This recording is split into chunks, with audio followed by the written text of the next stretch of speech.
E aí, pessoal, você acompanha a partir de agora mais um Questão de Opinião, nosso videocast de política aqui do Opinião CE.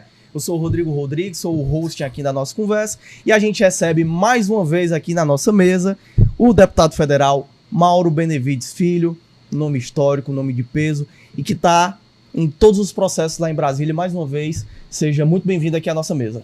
Olha, Rodrigo, eu que agradeço aqui o privilégio de estar mais uma vez, aqui nesse bate-papo, nesse podcast.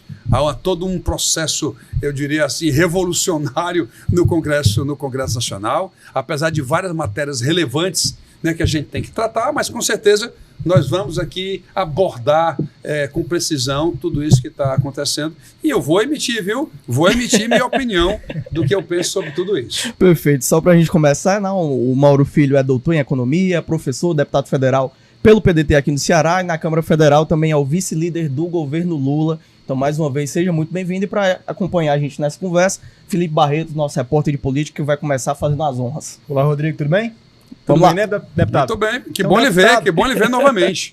Deputado, acho que não tinha como começar por um outro assunto, né? A gente tem que falar sobre essa situação que o Congresso Nacional vem enfrentando, né? Vamos falar ali da Câmara dos Deputados, o senhor como deputado federal tem acompanhado de perto, né? Essa obstrução que alguns deputados da oposição, principalmente os bolsonaristas têm feito no Congresso Nacional, ocupando a mesa diretora. O próprio líder do PL, o Sóstenes, já disse que podem vir novas obstruções, em alguns outros projetos, caso alguns outros projetos não passem na casa. E eu queria saber com o senhor como tem sido viver esse momento, que querendo ou não, é um momento histórico, na política brasileira, negativamente.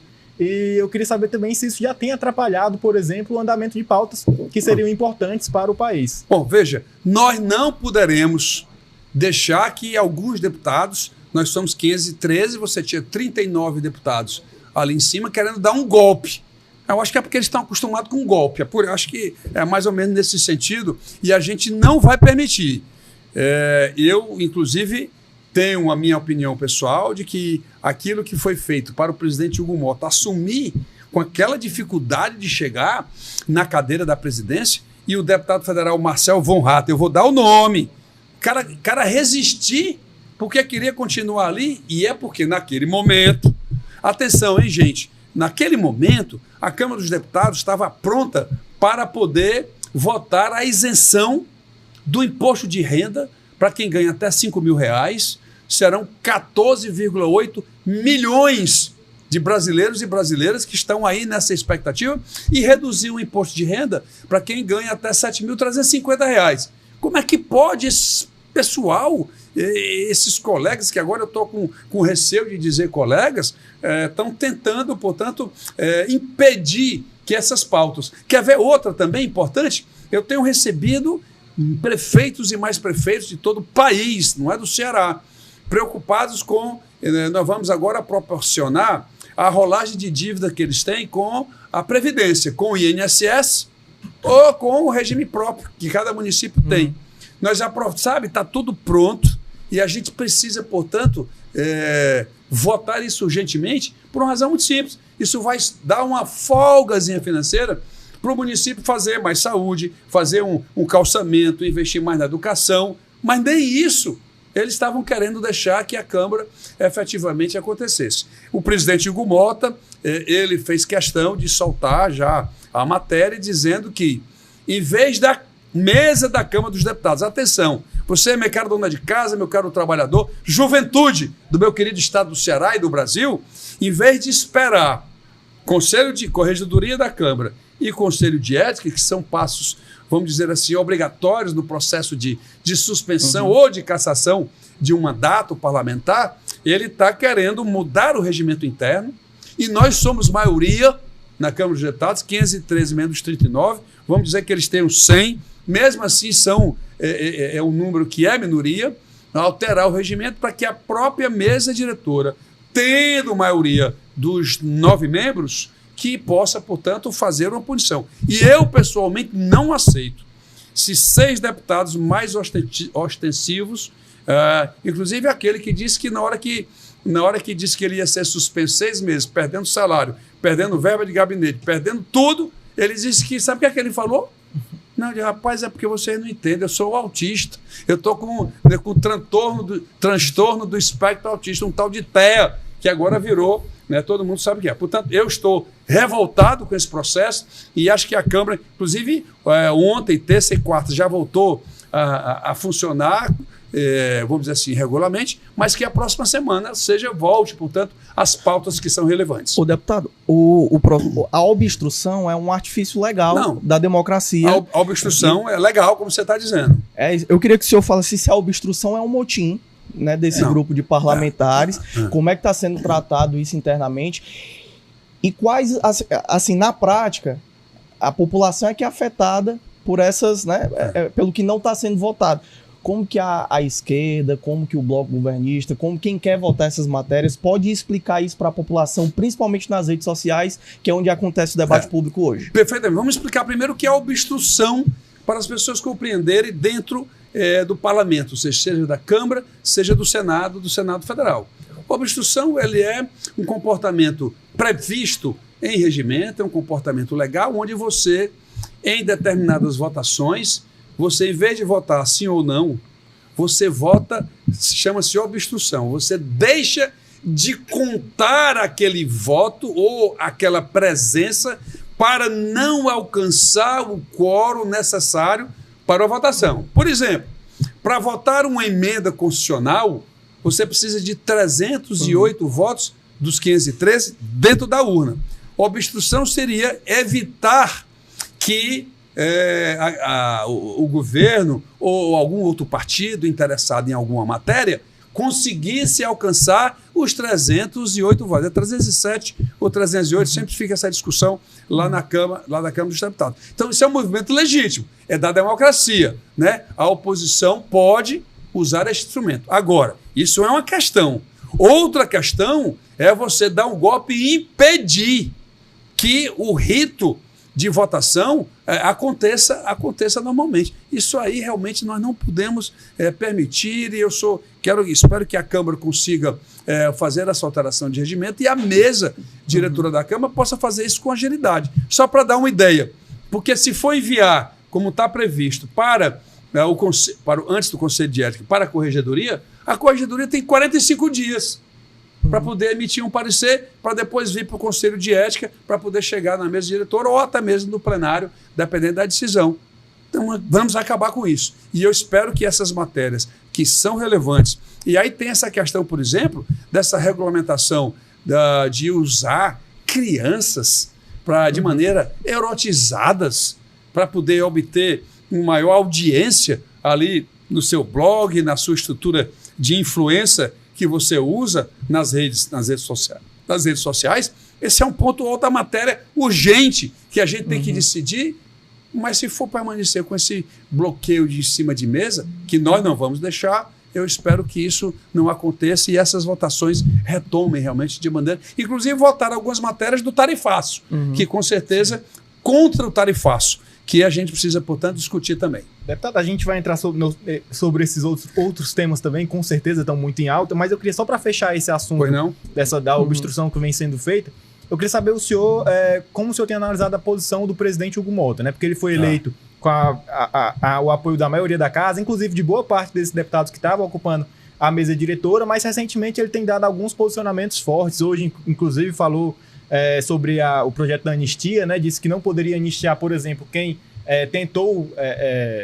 Estava pensando em matar algumas outras pessoas, né? A gente sabe daquele do golpe punhal verde e amarelo. Verde e amarelo. Então eu queria saber do senhor como é que o senhor tem analisado o posicionamento dele nessas últimas ocasiões. Vou dar minha opinião pessoal sobre isso.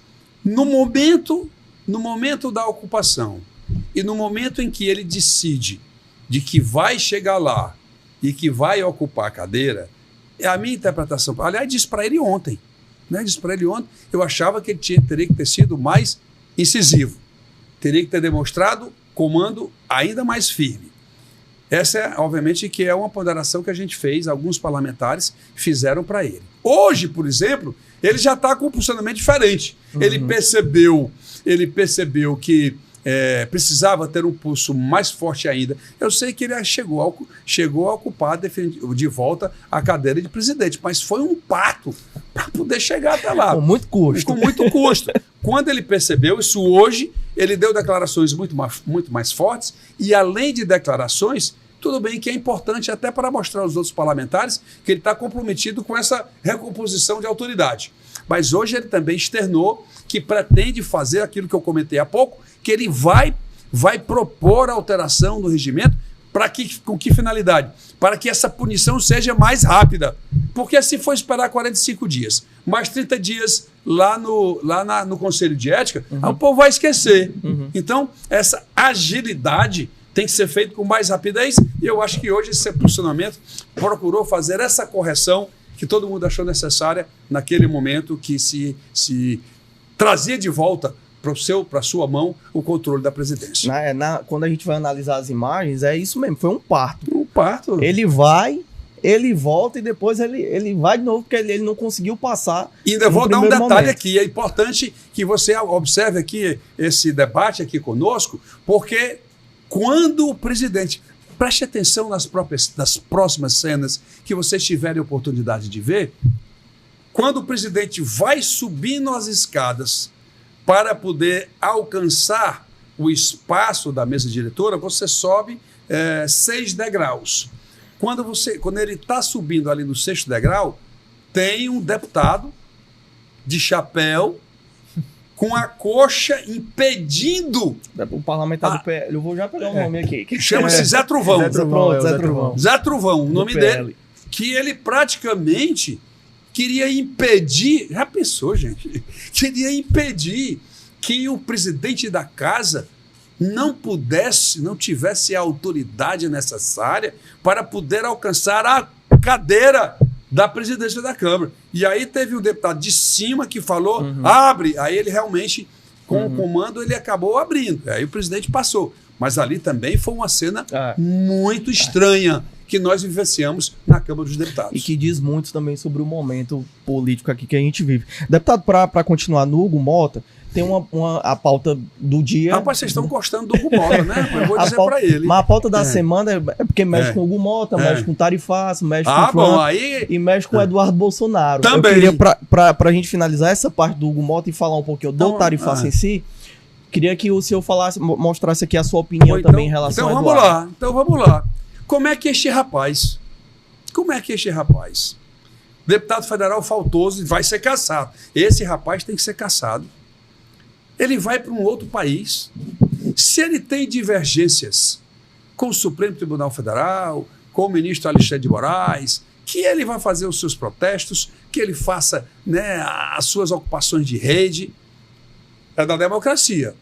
Agora, você usar o seu mandato de deputado num outro país para poder que esse país, no caso dos Estados Unidos, tome medidas contra a economia brasileira, quer prejudicar, ele diz que quer o mesmo, prejudicar o emprego no Brasil, que as pessoas sejam desempregadas. Gente, é o fim do mundo. É o fim do mundo. Até porque o tarifaço que o presidente Trump impôs inicialmente, quem leu a carta percebeu que não tinha nenhuma razão econômica para poder impor. Porque, veja o seguinte, vamos analisar assim friamente. Os Estados Unidos têm um déficit da sua balança comercial de R$1 trilhão. Que ele queira fazer correção nesse fluxo que só sai muito e vem pouco dos outros países, portanto ele é deficitário nessa questão.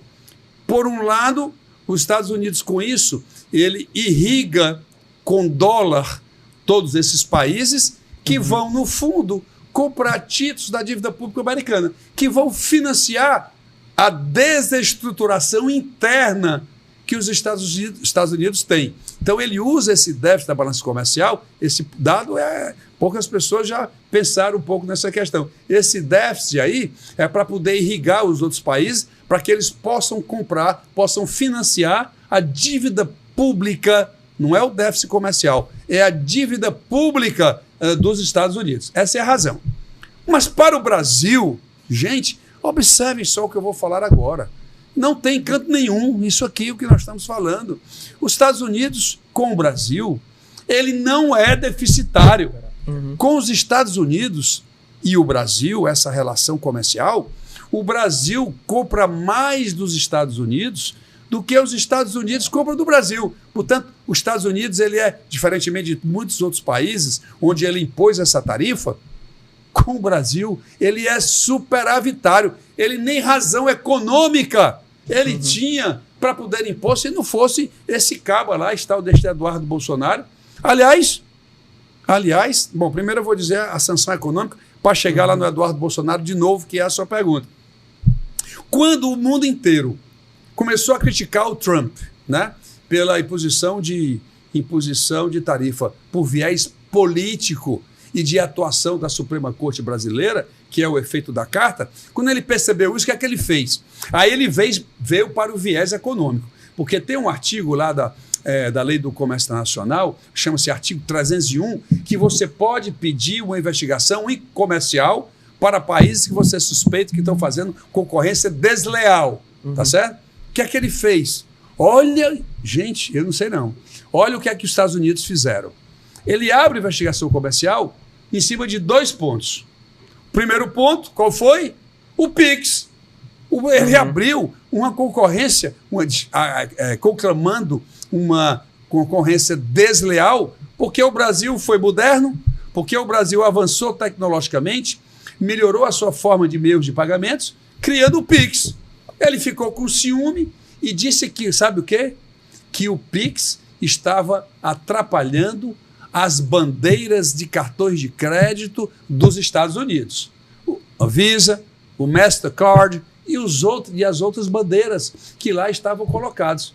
O que para mim é um absurdo. Aliás, fazendo aqui uma propaganda do meu Instagram, Mauro_Benevides Filho, tem lá um vídeo explicando o absurdo dessa colocação. Porque eu mostro lá que o número de cartões com dados do Banco Central. Com dados só o Banco Central tem, que só estão lá colocados nesse vídeo, com dados do Banco Central, portanto, dados corretos, número de cartões, valores de transações e, portanto, e o crescimento que isso aconteceu. Olha só, até 2019, quando não se tinha o PIX, e de 2020 para frente, quando se teve o PIX, os cartões de crédito aumentaram 20%, por exemplo, o seu volume de transações. Portanto, nem razão para poder falar sobre PIX eles têm. E tem o segundo.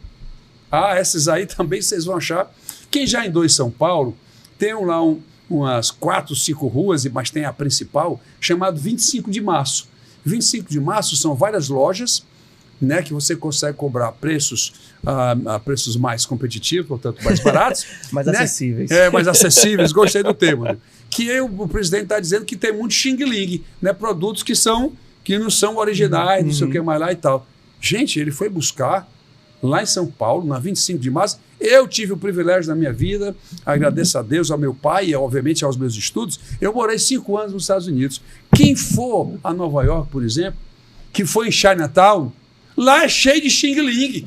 Como é que ele vai alegar que os Estados Unidos está sofrendo concorrência desleal porque tem produtos da 25 de março? Então, realmente, nem razão política não faz sentido e razão econômica, pelo menos as 2 primeiras, né, que foram colocadas, que agora entrou, aí já é complemento. Terras raras, minérios mais específicos, mas a primeira abertura comercial foi o PIX e foi a venda na 25 de março. Sim, terminar o PIX do Eduardo. Espera aí. E aí critica tanto o PIX, e aí ele, coitado, está nos Estados Unidos, o pai dele, o presidente Bolsonaro, faz um PIXinho para ele.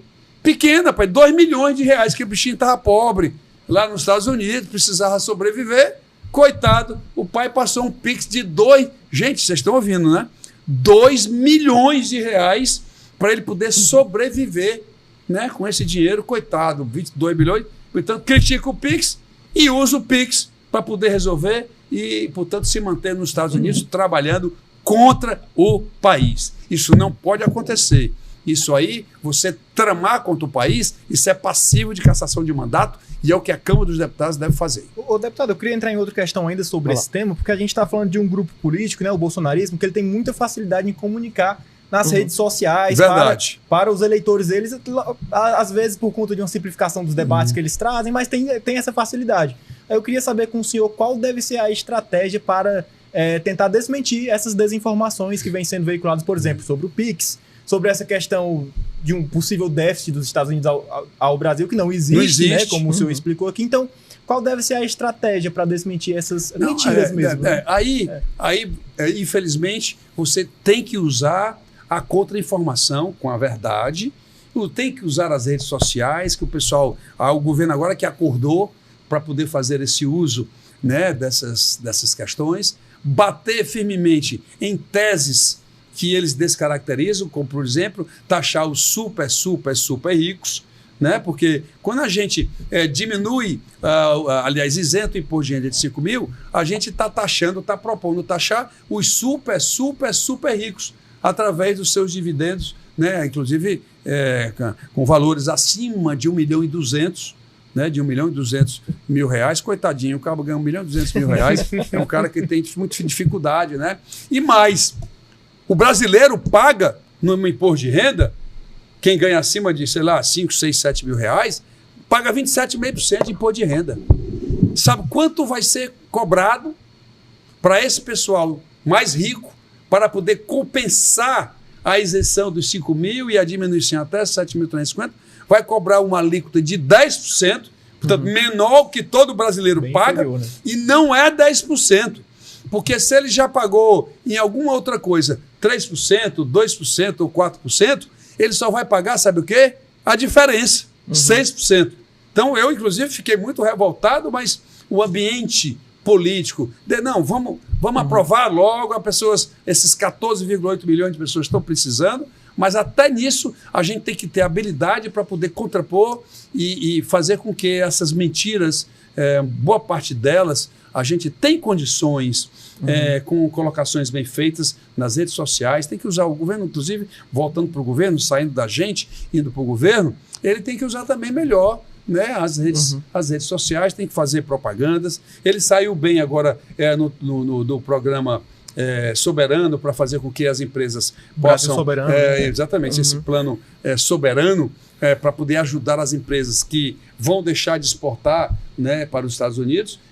Né, você, inclusive, tem que partir na frente. Não pode deixar a fake news sair para depois você correr atrás. Você tem que... Trabalhou bem a imagem. Trabalhou bem a imagem. Foi capa do New York Exatamente, Times. colocou bem o que é que seria e tudo mais. Isso repercutiu, é verdade, mundialmente. E a gente espera, inclusive, que as empresas aqui no Brasil possam realmente... O que eu me preocupo com essa questão é o seguinte: esse é um plano de curto prazo, né, para 90 dias, enquanto as empresas se organizam.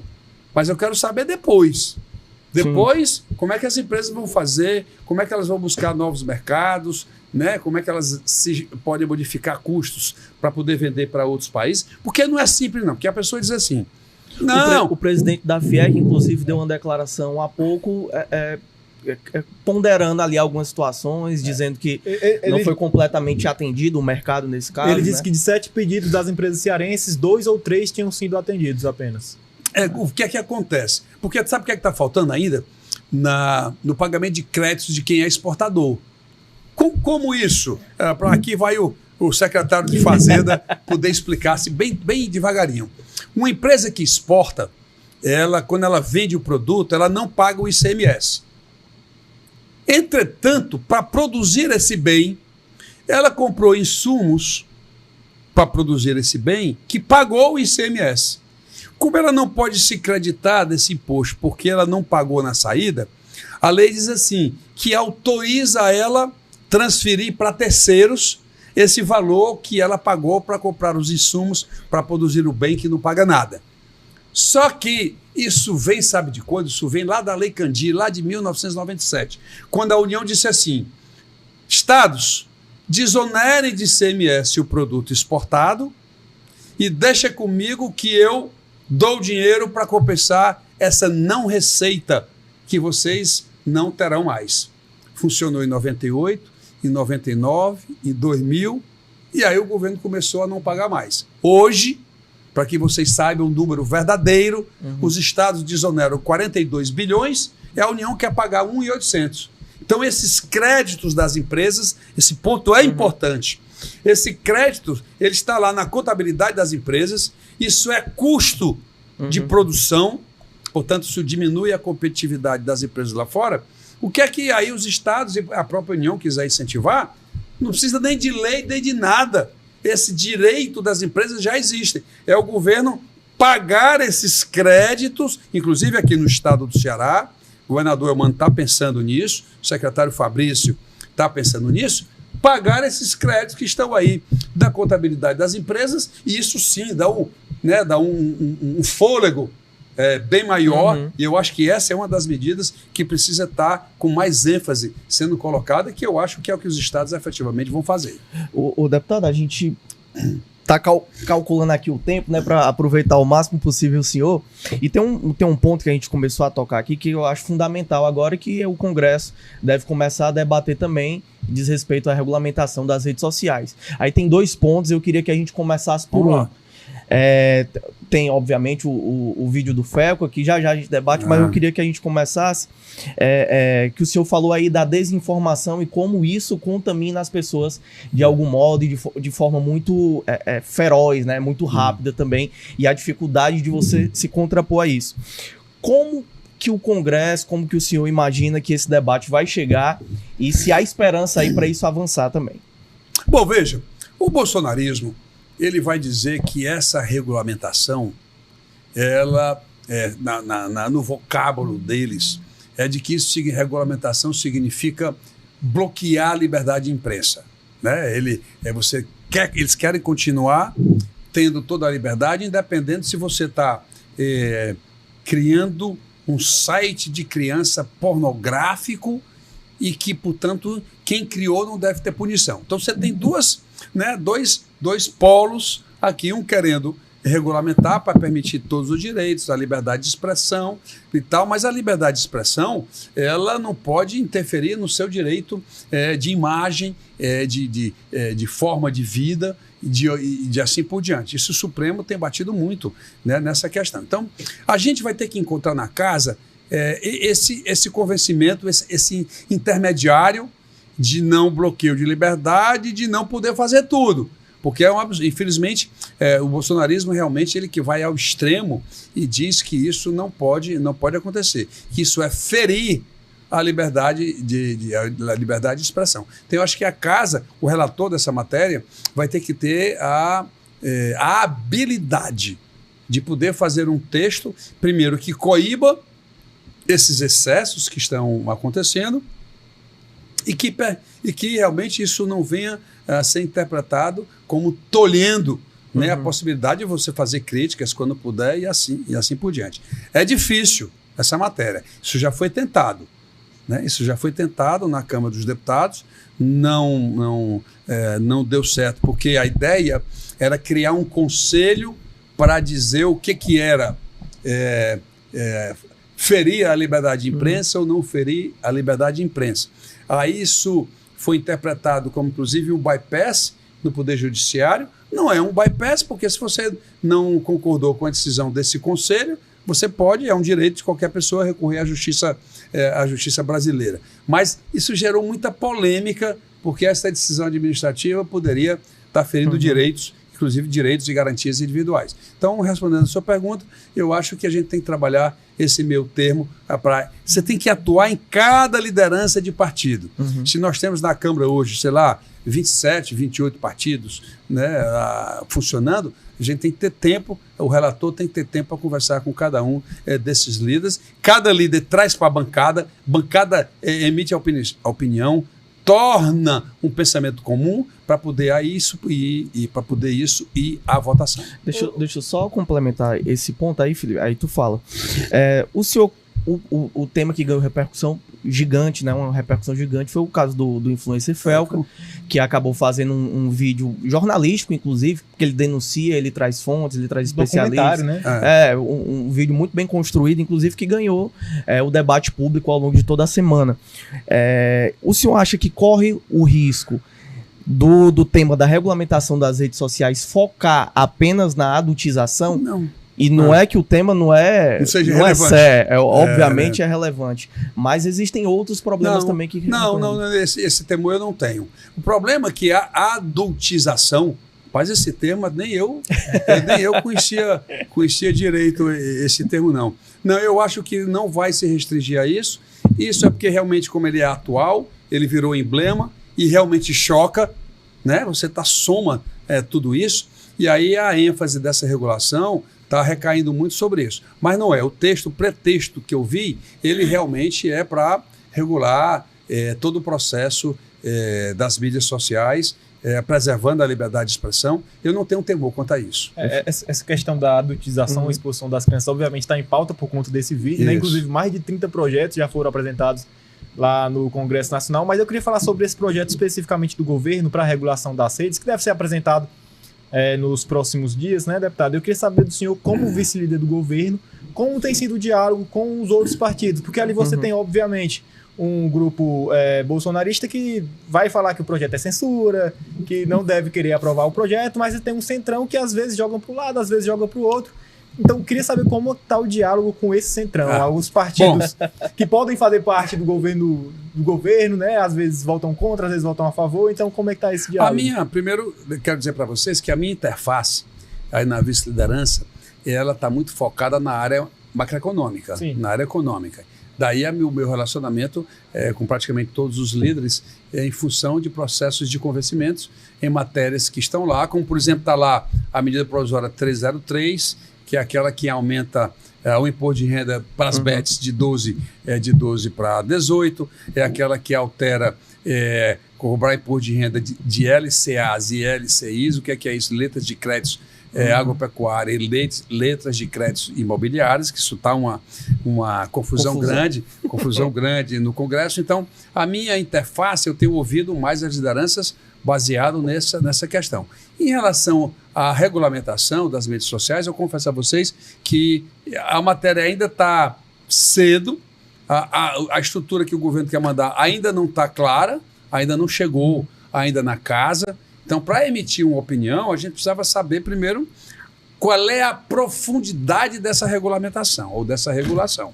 Somente a partir daí é que a gente vai ter condição, primeiro, de medir, né, a idiosincrasia dos bolsonaristas, né, ou seja, a má vontade de olhar até onde vai isso aí, para depois a gente poder emitir uma opinião mais abalizada. Então eu vou aguardar em primeiro texto para depois realmente a gente dizer qual a extensão da resistência, né, que vai acontecer. Mas já tem uma previsão aí do envio? Já foi passado? Não vi. Já tem falado muito, dizendo que isso é matéria que o governo tem que atuar, mas até agora não foi externada nenhuma matéria ou prazo sobre isso. Perfeito, deputado. A gente tinha combinado aqui mais ou menos 35, 40 minutos, isso. Mas eu não poderia deixar de perguntar um pouquinho sobre o PDT também, que é um caso que a gente acompanha bastante desde os primórdios, né, Felipe? Queria, assim, o senhor fica no partido? Como é que está essa relação hoje? O que o senhor projeta para o ano que vem também? Veja, os deputados federais, eles só podem pensar em alteração partidária o que a gente chama de janela partidária, né, que é mais ou menos ali, sei lá, dia 6 de março a 5 de abril, alguma coisa aí nessa live. Todos os 5, né, que hoje o PDT ele tem 5 deputados federais lá colocados na Câmara dos Deputados. O quadro para 2026, ele ainda está muito... ele não está decidido ainda. Quem são os candidatos a senadores? Tem vários colocados aí nessa projeção, mas no meu modo de entender, isso tem muita... O Mauro Benevides, meu pai, disse que isso é tanto tempo que daqui para lá morre o boi quem o tange. Ou seja, é tanto tempo que não dá para a gente fazer uma prospecção. O que está havendo com o PDT é uma Aí o Ciro, inclusive, rejeita essa nossa participação em relação ao governo federal, mas aqui no Estado está havendo uma aproximação do PDT, tanto com o governo Elmano, quanto com o governo Evandro. Está havendo uma aproximação em relação a essa questão. Eu mesmo, no primeiro encontro, quando o Lupe esteve aqui, fomos André e Lupe, fomos ao Elmano, fomos ao Evandro para poder fazer isso, e o deputado André Figueiredo, sozinho, teve novamente com o governador Elmano tratando sobre isso. É uma questão que isso está para ser avaliado, decidido. Agora, a minha base toda, os meus prefeitos, por exemplo, praticamente todos estão no PSB, já estão lá, né? Então, se o PDT faz uma aproximação, com o governo, o pensamento é um, se não faz é outro, mas o senador Cid Gomes tem trabalhado muito para poder fortalecer. Ele quer que o PSB seja o partido que possa fazer o maior número de deputados federais na Câmara, portanto, para a Câmara dos Deputados. E ele está usando aí uma estratégia de montar regionalmente, essa distribuição. Vamos fazer assim. Eu tenho uma votação muito centrada na região do Vale do Jaguaribe. Obviamente que eu tenho Sertão Central e Centro-Sul, além da região metropolitana, mas o Vale do Jaguaribe realmente ele é uma região que eu tenho realmente me dedicado cada vez mais para as eleições, onde eu estou participando. Então, essa é uma decisão que tem que ser feita com muita cautela. Eu estou procurando ajudar o governo, ajudar o governo do Estado, ajudar a Prefeitura de Fortaleza. Inclusive, nesse momento que eu estou falando com vocês, todos os municípios brasileiros e todos os estados têm recursos na área da saúde de 2020 para cá, desde a Covid, que não estão parados nas contas e que não podem ser movimentados. Como assim? Vamos supor que o Ministério da Saúde mandou R$200 mil para comprar um aparelho de endoscopia. Se você fez a licitação e gastou 160 mil, esses 40 mil, 200 menos 160, ele não pode ser usado em mais nada. Ele fica parado e depois de uma auditoria do Ministério da Saúde, 3, 4, 5 anos, ele teria que ser devolvido. O que é que eu fiz? Fiz um projeto de lei dizendo o seguinte, que o dinheiro que está parado até 2023, de 2000 a 2023, e que não foram usados nessas caixinhas, média e alta complexidade, atenção primária, vacinação, enfim, o que é que as secretarias de saúde dos estados e municípios vão poder sacar esse dinheiro e usar dentro da saúde. Já foi aprovado na Câmara, está no Senado, já foi aprovado na CAI, na Comissão de Assuntos Econômicos, o relator, inclusive, foi o senador Cid, vai para a pauta terça-feira. Eu estou falando de 2 bilhões de reais em todo o território brasileiro. Eu diria que a Prefeitura de Fortaleza deve ter uns 11 milhões. Eu acho que o Estado deve ter uns 14 e vários municípios, 100 mil, 200, 300, 500 mil, enfim, podem ter até mais, que é uma contribuição que o deputado federal Mauro Filho está dando, vai dar realmente, já agradecendo todos os meus pares pelo apoio que me deram, e a minha maneira de trabalhar. Então eu aproveito esse relacionamento com os líderes partidários para também fazer, não é só o trabalho de emenda parlamentar, que é o assunto da moda. O assunto da moda é a emenda parlamentar. E eu estou aberto para falar também, não tem esse negócio não. O assunto da moda é esse, mas eu faço um trabalho também mais de cunho geral para todos os estados e municípios brasileiros, às vezes foco o estado do Ceará, também com mais ênfase, e eu espero, portanto, que o meu estado e o meu país possa ser beneficiado com essas ações que eu busco. Desculpa só insistir um pouquinho nesse ponto, porque a gente é aprendiz do Roberto Moreira aqui. Vamos lá. Meu companheiro, mandar um abraço para meu companheiro, pela admiração que tenho, pela luta que ele sempre empreendeu pela imprensa do estado do Ceará. Aliás, hoje aqui estamos graças ao seu trabalho e à sua dedicação a essa imprensa livre, aberta, trabalhadora. O deputado, o senhor falou com muito carinho do PSB, obviamente. Sim. Tem uma identificação aí, creio que ideológica também, tem uma aproximação. Então seria um possível destino também.